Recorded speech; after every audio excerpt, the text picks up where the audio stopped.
Biyasa yang makipag-reconcile. Actually, kaya katama Pilipino na yung kaya bala mo, kasakiting manyad tawad. No! Ne, malagwang manyad tawad, lalo na nung kasalanan mo. Pero agyang mo kasalanan nung proud yang kaya mo. Pwede kang manyad tawad mo rin para mo mipag-reconcile kayo. Yes. So ita po, kanyang chapter 6 na ning kay ni Matthew. At saka Ma'am Son, patse manyad kang tawad, ka mabawasan pagkatao. Uy, tapin diba? At saka, importante nung ninuing magkikasalanan. Muna na kang magkaiganitawad. Muna na kang magpatawad. Ating tao ngayon mamatawad. Siguro pa. Wow. Diski wami lub. Nyapen. Wami kaya. Inyar mi tawad. Wami nyad kan pasori ka. Ay niya pinlungubya kinitang dapat pangadi tamo. So mi kailareta mi abelay tang prayerfulness ang popang forgiveness and reconciliation. So dagdagan nyo lang ang characteristics sa Christian leader. Bilang kay Christian leader, kailangan niya ka diktador mo naman, madam. Itang ako. Itang buri mo, iya mo ing masusunod. Dapat, besa nga naman magkonsulto. Kasi naman ganagana. Suggestion. Balo mo nga Open diba? for At suggestion. yung tao naman, balo. Anapin tang at saka beside balo mula naman nung nano yung panandaman da din yung kang miyembro mo para at least aluwa mo nang kang sarili mong vision mo iya mo kang isipan mo di ba net ang po mo naman anapin kaya protects their people like a shepherd. Metong maya pa pastor, metong maya pa leader, makain niya po kay dapat ne. Tapin, meto nga maya pa leader, kailangan mapangadiya, magralayo mo naman paniki nga pong Ginoo para aso pa nakakitang pamamalakad mo, pamangawa mong desisyon. Ne? Makingita, kailangan, tapin number one na kababanlog. Kasi, ating ka naman kainan ating ka naman kainan itang dominante. Makanyan. Pagkatay mo, ikangan, no? Ating kang miyembro, pakiramdaman mo lang, hindi alawa mong member. Tsaka mali ang masanting suggestion, di ba?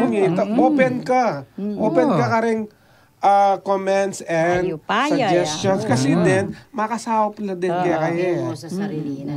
Makikita. Ako mag-conduct meeting, kanya ako sabihan ayupaya. The word ayupaya, it means nanong sa suggest you.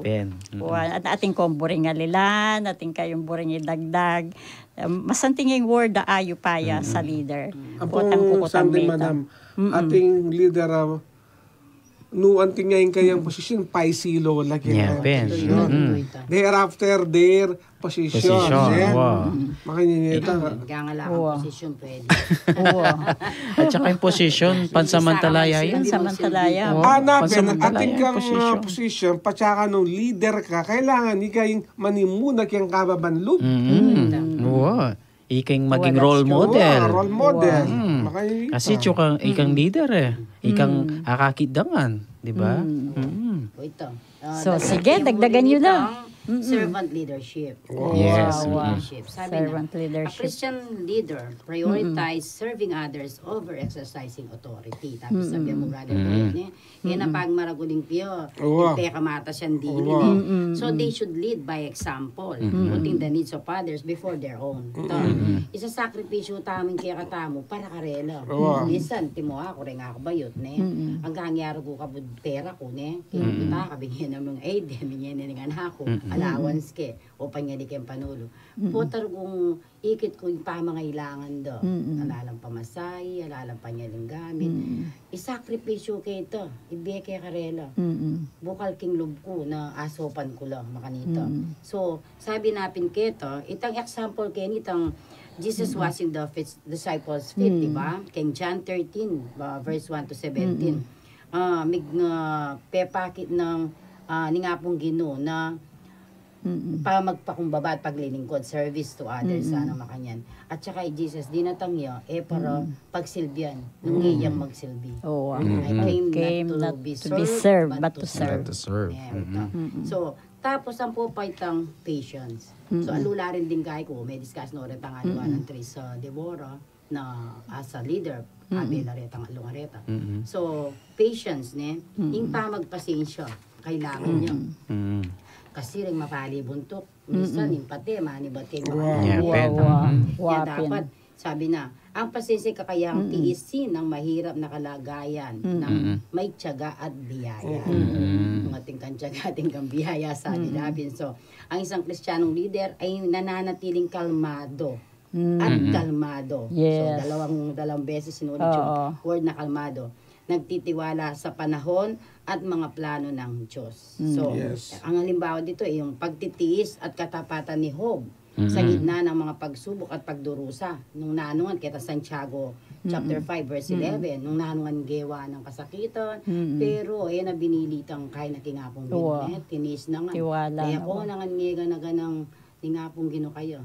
Pero intiwala na pa rin tingapong gino. So, and last, itang pagmamahal. Yes, love. Love is the greatest of them all, sabi natin. So, ang pag-ibig ang pundasyon ng pamumuno ng Kristiyano. Makanano kang magsilbi karela nung emo kaluguran. Dapat talaga mo muna, luguran mo la. Kalupa na, sabi natin, tangkirang greatest commandment. Love God with all your heart, with all your mind, with all your soul. And love your neighbor as you love me. No, makanantay liguran nga pong Ginoo. So, ito, ang isang pinunay na papakita ng tunay na pagmamahal at pagmamalasakit sa iba na nagpapaunlad ng diwa ng pagkakaisa at komunidad. So, itapin ang pagtuturo ni Pablo ng halimbawa sa pag-ibig bilang pinakadakilang kabutihan sa 1 Corinto chapter 13 verses 1 to 13. Tsaka dapat bilang metong leader, ka naman bengatibo. Da positive ka kaya ka ng bengatibo. Porque mo din kaya kang kay member, alam mo may kasunod. O yan parusan mo la. Di ba? Dapat sopan mo lapin. Kanya dapat balo mo la, panandaman mo, then kaya kang member mo, balo mo na matangkaralang kaya nanda. Mo la paki-level kaya ka. Balo mo tipa ka. Bang kanita, balo mo, nuko ka rin lamay na. Di ba? At saka itang maamo kang magsalita, itang mabagsik. Magsalita. Makanya niya. Kasi, yan as napin kanin bilang metong kaiping Christian kay leader, itang kang vision mo is to make people believe in God. Yes. Prayerful ka, mayad kang wisdom. Kaya nga pong bangan tapos ang gagawa kang decision, makayalahin niya kaya tang kaburianan ni nga pong Yes. Ito. Wow, pangasanting na rin pinyabi yun. Sana rin ang government officials sa bukalupa mo lang. Not only kareng government, even can charge. Can charge or anywhere. Kasi ini, applicable yan. Any organization. Wow, marami man. Barangay man, kaya naluman kareng mang club, dareng youth, mga yan. Applicable lang din. Wow, sa leader na